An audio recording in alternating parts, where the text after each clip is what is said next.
This is Batman. You're watching Kyle Reviewed. Hey guys, just finished watching Arrow, Season 8, Episode 7, Purgatory. Wow, what an episode. So this season has been perfect. And this is why these shows, they're really good. I just wish that they were, these shows would be so good. And this season proves it if they went down to like a 10-episode run, 13-episode run, whatever they need for their storyline and just kept it very tight.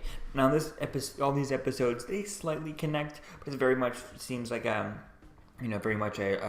each episode reminisces on the past and all that stuff and a different moment from the past, and I kind of like that for an ending season and all that stuff. It makes sense, but it just shows that it would be interesting to see what they could do with the 10. Since every episode is perfect, they clearly look. It seems like they had like twice the amount of time to write out and plan out each episode, and it's very well done. At least writing and story wise and stuff, and it really is a tighter episode. You got no filler episodes. I really like that, and I think it would be interesting to see if they did 10 episodes of every show, and then did maybe 10 episodes of one show, then when that's done and the next show pops up, then that's done, the next show pops up, and then after all shows have aired, so you have constantly have the shows running all year round, and then once, 10 episodes of Arrow, then Flash, then Legend, then, Batwoman, then whatever the other one is, and then after that, then you have a big crossover season type thing with everyone in there type thing, 10 episodes of that or type thing. That could be really cool.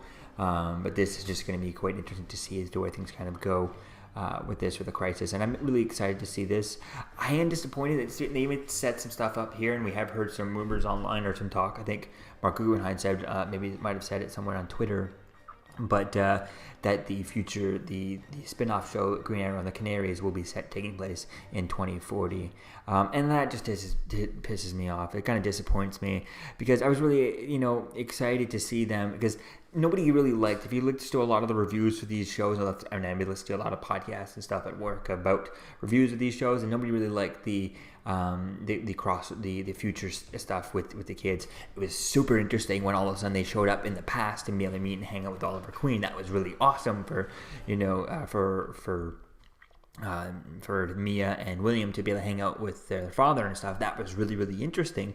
But to have the actual show go to the future and the future storylines, nobody really cared. A lot of people bothered. I even heard some people who would say that they would just kind of fast forward through them because they were kind of didn't like them and stuff, or disinterested with them. So it is going to be disappointing to see that, and it seems a bit weird that spin-off show is supposed to also star, Juliana Harkavy and Katie Cassidy in that show. I mean, them being the Canaries from it, especially since they killed off Renee's daughter there. I can't think of her name there, but Sarah, I can't think of her name. But it definitely would have been interesting. What are they going to do? Have them in like that aging makeup that they put them in throughout the future scenes and stuff. I would much rather leave them in 2019 so that they can have the option to cross over with with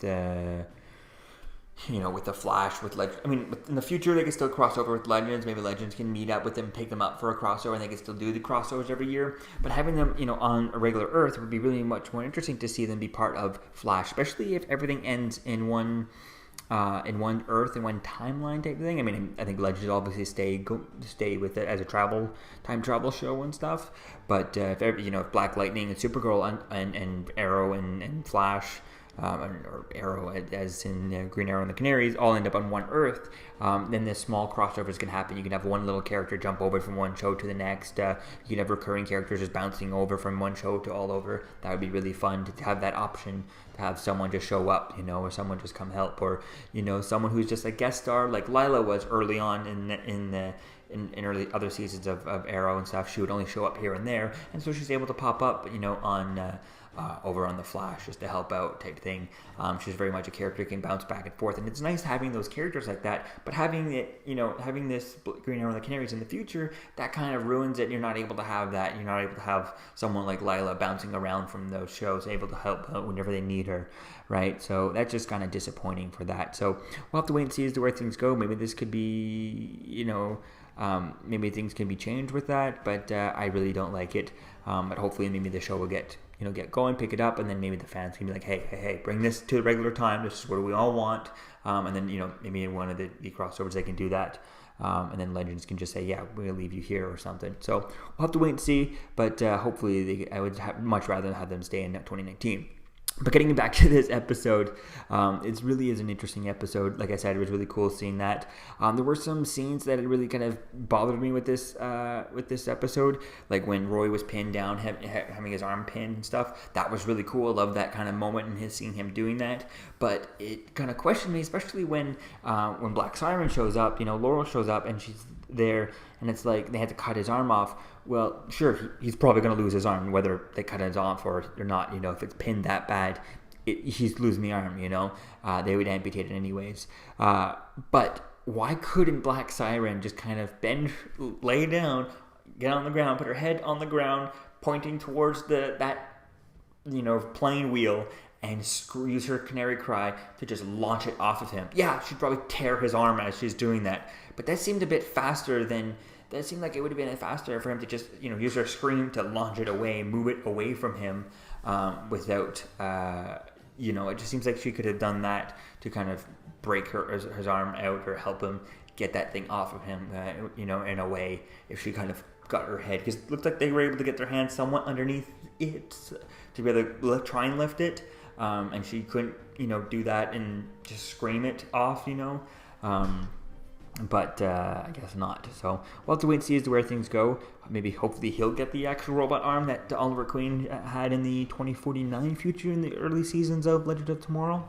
So that'd be cool to see as to where things go there. So all in all, really liked this episode. It was cool having Yalfei back and all this stuff as part of the monitor's plans and stuff like that. That was kind of interesting, and it was really cool seeing Lila becoming actual Harbinger and stuff. I think that's really going to be quite interesting to see as to where things go with that. All in all, I'm really hoping. I'm seeing like there's a slight possibility for some of the fan theories that are out there of John Diggle becoming actually John Stewart. I mean, we know he is John Stewart and Diggle is his middle name, but him actually becoming that Green Lantern for that Greg Berlanti show over on HBO Max. So hopefully with Lila becoming Harbinger, maybe she actually dies and he gets distraught in that thing, and then he goes and leaves as Green Lantern type thing for that show, and that's how you write him off to there.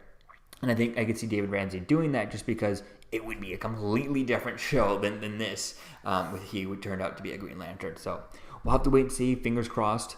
I feel like we probably see him as a Green Lantern. Whether or not he gets picked up part of that show, I don't know. We'll have to wait and see. But they can have him as maybe as a Green Lantern to just to say this is where he's off and write him out of the story. So yeah, he can pop up whenever he wants, but he's a Green Lantern. He's going to be always out there fighting. He's only going to come back here. He might come back, for in like 5 seasons from now, bring him back for a crossover, and that's it, and then have him go away. But I think that could be an interesting idea for him. So I definitely can't wait to see as to where things go, and I really like this season of this nice, tight 10-episode run. Let me know what you think, guys, about this episode in the comments below. Season 8, Episode 7, and I'll see you guys in the next video. Peace. Hi, this is Kevin Conroy, talking to you from the library of Wayne Manor. You may know me as Batman. I just want you to know that you're watching Kyle Reviewed. Like, share, comment, and subscribe. I am vengeance. I am the night. I am Batman.